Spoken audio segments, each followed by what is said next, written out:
एक शहर में एक आदमी रहता था। वह बहुत ही लालची था। उसने सुन रखा था कि अगर संतों और साधुओं की सेवा करे तो बहुत ज़्यादा धन प्राप्त होता है। यह सोचकर उसने साधु संतों की सेवा करनी प्रारंभ कर दी। एक बार उसके घर बड़े ही चमत्कारी संत आए। उन्होंने उसकी सेवा से प्रसन्न होकर उसे 4 दिए दिए और कहा, इनमें से एक दिया जला लेना और पूर्व दिशा की ओर चले जाना। जहाँ ये दिया बुझ जाए वहाँ की जमीन खोद लेना, वहाँ तुम्हें काफ़ी धन मिल जाएगा। अगर फिर तुम्हें और धन की आवश्यकता पड़े तो दूसरा दिया जला लेना और पश्चिम दिशा की ओर चले जाना। जहाँ दिया बुझ जाए वहाँ की जमीन खोद लेना, तुम्हें मनचाही माया मिल जाएगी।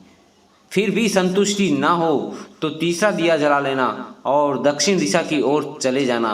इसी प्रकार दिया बुझने पर जब तुम वहाँ की जमीन खोदोगे तो तुम्हें बेअंत धन मिलेगा। तब तुम्हारे पास केवल एक दिया बच जाएगा और एक ही दिशा रहेगी। तुमने यह दिया ना ही जलाना है और ना ही इसे उत्तर दिशा की ओर ले जाना है। यह कहकर संत चले गए। लालची आदमी उसी वक्त पहला दिया जलाकर पूर्व दिशा की ओर चला गया। दूर जंगल में जाकर दिया बुझ गया। उस आदमी ने उस जगह को खोदा तो उसे पैसों से भरी एक गागर मिली। वह बहुत खुश हुआ। उसने सोचा, इस गागर को फिलहाल यहीं रहने देता हूँ, फिर मैं आकर ले जाऊँगा। पहले मुझे जल्दी ही पश्चिम दिशा वाला धन देख लेना चाहिए। यह सोचकर उसने दूसरे दिन दूसरा दिया जलाया और पश्चिम दिशा की ओर चल पड़ा।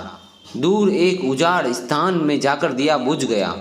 वहाँ उस आदमी ने जब जमीन खोदी तो उसे सोने की मोहरों से भरा एक घड़ा मिला। उसने भी घड़े को भी यही सोचकर वहीं रख दिया कि पहले दक्षिण दिशा में जाकर देख लेना चाहिए। जल्दी से जल्दी ज़्यादा से ज़्यादा धन प्राप्त करने के लिए वह बेचैन हो गया। अगले दिन वह दक्षिण दिशा की ओर चल पड़ा। दिया एक मैदान में जाकर बुझ गया। उसने वहाँ की जमीन खोदी तो उसे हीरे मोतियों से भरी 2 पेटियाँ मिली। वह आदमी बहुत खुश था। तब वह सोचने लगा, अगर इन तीनों दिशाओं में से इतना धन पड़ा है तो चौथी दिशा में इनसे भी ज़्यादा धन होगा। फिर उसके मन में ख्याल आया कि संत ने उसे चौथी दिशा की ओर जाने के लिए मना क्यों किया। दूसरे ही पल उसके मन में कहा कि उत्तर दिशा की ओर दौलत संत अपने लिए रखना चाहता होगा, इसलिए मना किया होगा। मुझे जल्दी से जल्दी जाकर उस पर भी कब्जा कर लेना चाहिए। ज़्यादा से ज़्यादा धन प्राप्त करने की लालच ने उसने संतों के वचन को दोबारा सोचा ही नहीं। अगले दिन उसने चौथा दिया जलाया और जल्दी से जल्दी उत्तर दिशा की ओर चल पड़ा। दूर जाकर आगे एक महल के पास जाकर दिया बुझ गया। महल का दरवाज़ा बंद था। उसने दरवाजे को धकेला तो दरवाज़ा खुल गया। वह बहुत खुश हुआ। उसने मन ही मन सोचा कि यह महल उसके लिए ही है। अब तीनों दिशाओं की दौलत को भी यहीं लेकर आकर रखूँगा और ऐश करूँगा। वह आदमी महल के एक एक कमरे में गया। कोई कमरा हीरे मोती से भरा हुआ था। किसी कमरे में सोने की कीमती से कीमती आभूषण भरे पड़े थे। इसी प्रकार अन्य कमरे भी बेअंत धन से भरे हुए थे। वह आदमी चकाचौंध हो जाता है और अपने भाग्य को शाबाशी देता है। वह जरा और आगे बढ़ा तो उसे एक कमरे में चक्की चलने की आवाज़ सुनाई दी। वह उस कमरे में दाखिल हुआ तो उसने देखा कि एक बूढ़ा आदमी चक्की चला रहा है। लालची आदमी ने उस बूढ़े से कहा कि तू यहाँ पहुँचा कैसे? बूढ़े ने कहा, ऐसा कर, यह जरा चक्की चला, मैं सांस लेकर तुझे बताता हूँ। लालची आदमी ने चक्की चलानी प्रारंभ कर दी। बूढ़ा चक्की से हट जाने पर ऊंची ऊंची आवाज़ में ज़ोर ज़ोर से हंसने लगता है। लालची आदमी उसकी ओर हैरानी से देखने लगता है।